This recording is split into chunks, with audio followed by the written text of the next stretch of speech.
You walk into the room, the conversations are already happening. Everybody's laughing at jokes that started 20 minutes before you got there, and the whole place hums with this easy, familiar energy that you are very clearly not part of. You scan for a face you recognize. Nothing. Not one. So you do the thing. You find a wall. You became best friends with that wall. You pull out your phone and pretend someone is urgently texting you, even though the only notification you have is your screen time report telling you that you're a disappointment. And the thought hits you. Everyone here already knows each other. There is no way in. The friend groups are sealed shut like a vault, and you're standing outside holding a metaphorical cup of warm soda, waiting for permission to exist. Most people think the answer is figuring out the perfect way to approach a group, the perfect opening line, the smooth way to slide into a circle of strangers without looking like a door-to-door salesman. Wrong. The smartest people in the room aren't approaching anyone. They are getting approached. And by the end of this video, you will have the exact playbook for becoming one of them, even when you walk in knowing literally zero people. 4 things. That's the whole game. There's also one mistake almost everyone makes the second they walk through that door, and it quietly kills their entire night before they've said a word.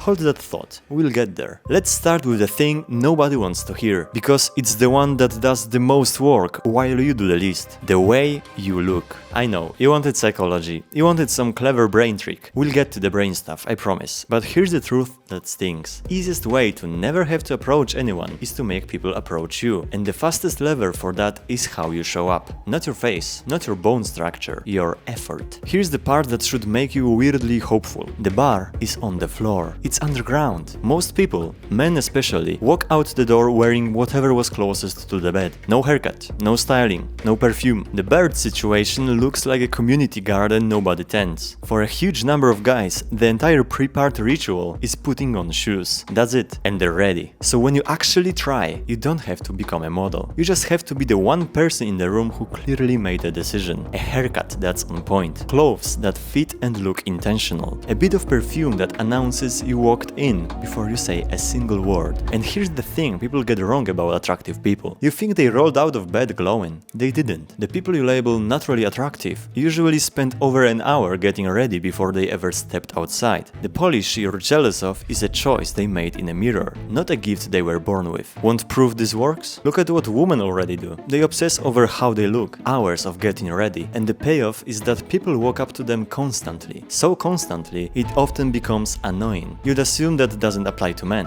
You'd be wrong. Put a guy together properly, perfume on, hair sharp, clothes that mean it, and people drift toward him without him lifting a finger. You stop being the one who approaches. You become the one who gets approached. That's lever 1, handled before you've said hello. Now the second lever, and this one lives entirely inside your head. Every time you talk to someone, you hand them a tiny window into your world. Whatever you're carrying leaks out of you. And if your world is a sad little room where you hate everyone and you're just waiting for some stranger to walk in and rescue you from yourself, people feel that instantly. Nobody signed up to be your lifeguard at the party. Now, hear what I'm not saying. You don't need to be the rich guy who's always boarding a flight to somewhere with palm trees. The other people in that room aren't rich, jet-setting nomads either. What sets you apart is far simpler. It's having actual goals, something you're moving toward every single day, a direction, a reason you get up that isn't just other people's attention, and a passion. Here's a strange little exercise that fixes the whole thing. Imagine nobody ever talked to you again. Total silence. Then ask yourself, what would I do with that life? And try to build a version of that answer that would genuinely make you happy. I'll go first. I'm far from alone, but a while back I told myself that if I somehow ended up lonely forever, I would just spend my life making cool videos. That was the plan. And something weird happened when I decided that. The pressure evaporated. The idea of staying lonely stopped being terrifying, because now it came with a plan that didn't actually sound that bad. Which meant I walked into rooms needing nothing from anyone. That's the punchline of the whole exercise. The second you stop needing people, you become magnetic to them. Need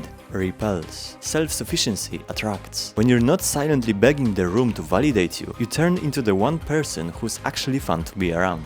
Funny how that works. So that's two. You've got the look and you've got the inner world. Now let's talk about what do you do in the moment your foot crosses the threshold. Because this is where that mistake I teased comes in. Act like you belong there. Here's a fact people forget under pressure. It is never true that everyone knows everyone. Never. That sealed vault friend group you imagined, it's a few clusters of people who mostly know a handful of others, surrounded by a surprising number of people standing alone, thinking the exact same panicked thoughts as you. So act like you've been coming here for years. Behave like a regular. And here's the wild part. Not only will most people assume that's true, but pretty soon the room starts treating you like it's true, until somehow it actually is. What does that look like in practice? Shout a hello to the room when you walk in. Say a loud goodbye to everyone when you leave, instead of doing the thing where you evaporate out of the side door like a ghost who owes someone money. Don't fold yourself into a corner trying to disappear. And please, don't open every single conversation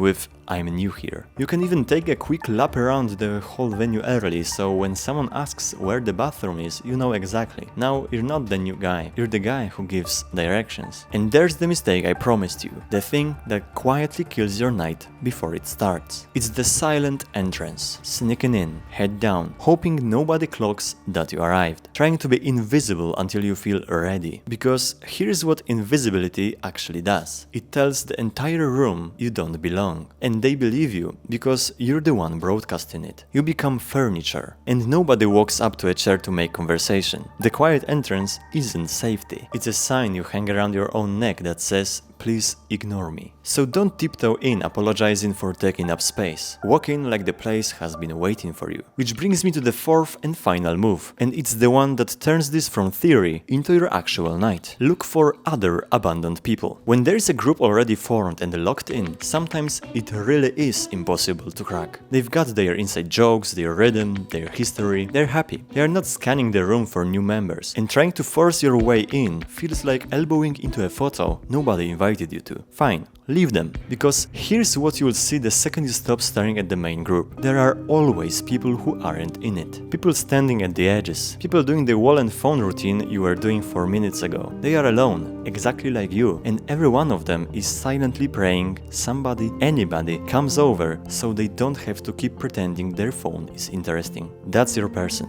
That's where you go. Not the impenetrable circle, the lonely one nearby. You walk over, you say something human, and you've just handed each other the thing you both came for. Two abandoned people make a pair. A pair pulls in a third. And before you know it, you're not trying to break into a group. You started your own. I learned this the hard way at the thing where I knew exactly one person. And that one person ditched me within 10 minutes to go talk to someone they actually liked. So there I was, abandoned, doing the math on how early I could leave. Then I noticed a guy across the room doing the identical sad phone routine. I walked over and said something stupid about the music. 20 minutes later, there were 5 of us. None of us had known a soul walking in. We'd all just been waiting for one person to break the spell. So let's go back to that doorway. The conversation's already happening. The laughter you weren't part of. The sealed friend group and the warm soda and the wall that was about to become your best friend for the night. Look at it now. You walked in put together, so people are already glancing your way. You walked in needing nothing, so you're easy to be around. You walked in loud and warm like a regular, so the room decided you belong. And instead of clawing at the locked group, you found the other lonely person and built your own. The room that felt like a sealed vault you'd never get into turns out to be a room full of people who were all just waiting for someone brave enough to say hello first. That someone is you now. Subscribe for more videos like this.